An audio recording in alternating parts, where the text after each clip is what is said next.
So guys, may bagong tutorial tayo ngayon patungkol po sa BUA members natin. Check natin kung active ba tayo mga OFW. Active ba tayo sa sa UWA members natin. So punta tayo sa Play Store guys. Search lang natin yung UWA mobile app.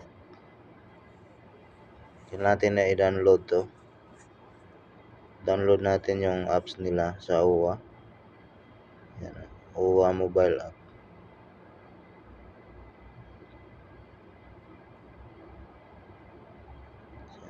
Download lang natin, install natin guys.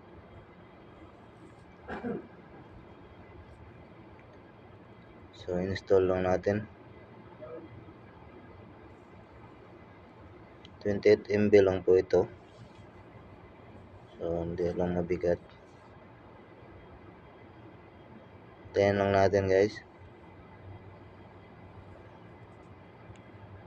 So yan, installing na. Installing na po.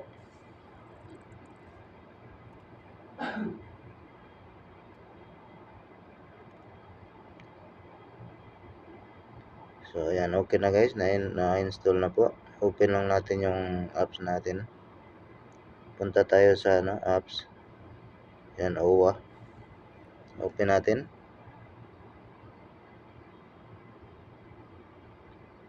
Yan po yung pag-open natin. So nakalagay diyan OWA mobile, login, hotlines, renew membership, saka programs and services. So i-click natin yung login. So pag may username na kayo saka password, diretso na kayo mag-login. Pero kung wala pa, dito kayo sa don't have an account. Verify your account here. So dito natin i-click natin yung verify your account. So yan, UWA mobile verification. Fill in the details po natin yung para sa natin sa UWA membership kung active ba tayo para mabigyan tayo ng username at password sa email natin. So enter lang natin yung email address natin. Mga information, email address, first name, last name, middle name, saka yung mobile number, at saka birth date natin. Enter lang natin lahat yan guys. Blurred ko lang po para for safety purposes lang. So yan, madali lang naman. Sundan nyo lang yung instruction guys. Kung may senior kayo at junior, nandyan din, pwede nyo dagdag dyan. So click yung mobile number, saka birth date nyo. Entry lang po ninyo yung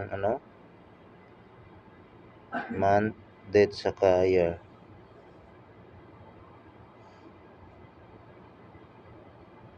Ayan. Pag okay na, i-click nyo yung verify.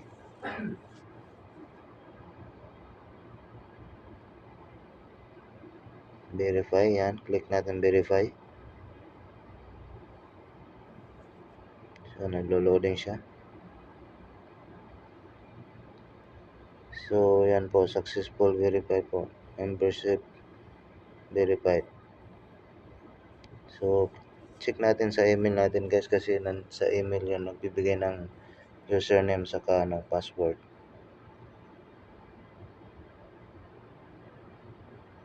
Yan, OWA. Nag-email na si OWA. Check natin sa email natin guys. So, ayan po yung email ni OWA. Click natin. Yan po yung password. Nandyan po yung password saka username. So, ayan. So, punta tayo dun. Balik tayo sa sa may login. I-enter lang natin tong username saka password. So, balik tayo sa login. Ayan. Click natin yung login, username. Enter natin yung username na binigay ni Uwa.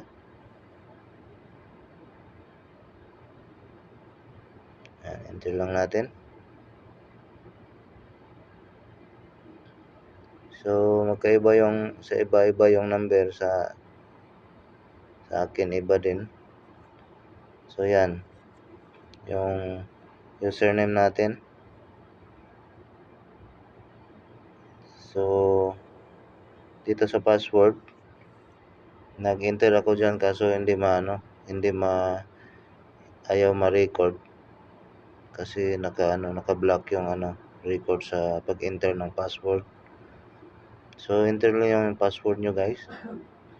Pag na-enter nyo yung password, click lang nyo lang yung login. Make sure po na tama po yung username saka password na in-input nyo po. Kasi mag-i-error yan, guys.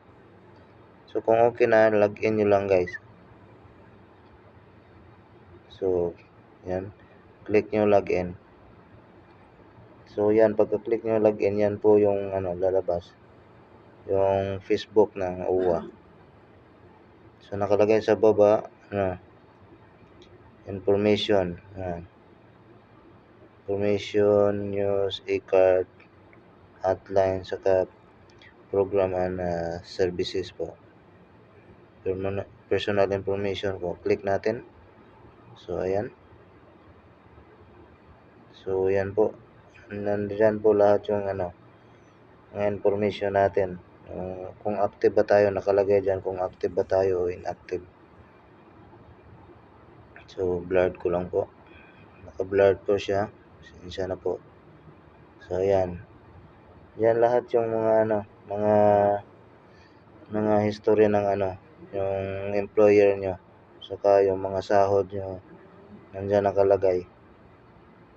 Yan. Ilang anong years kayo nagtatrabaho doon. Nag-member sa UWA. Nakalagay po dyan. So, nandyan po yung benefits, kung naka-avail ba kayo ng benefits, saka yung payment history po, nandyan po. Yan po yung payment history ko.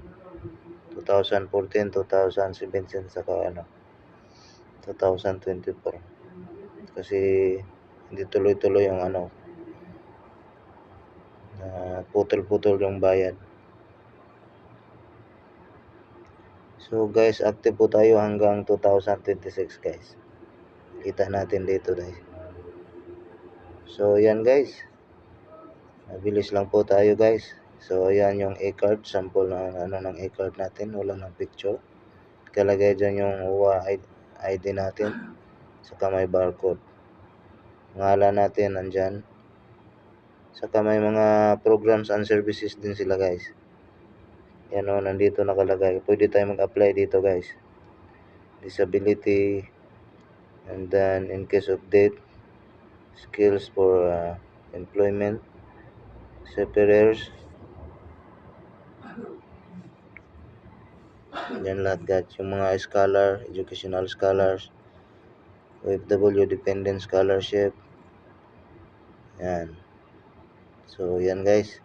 So, maraming salamat, guys, at God bless sa ating lahat. Kaya lang po, maraming salamat.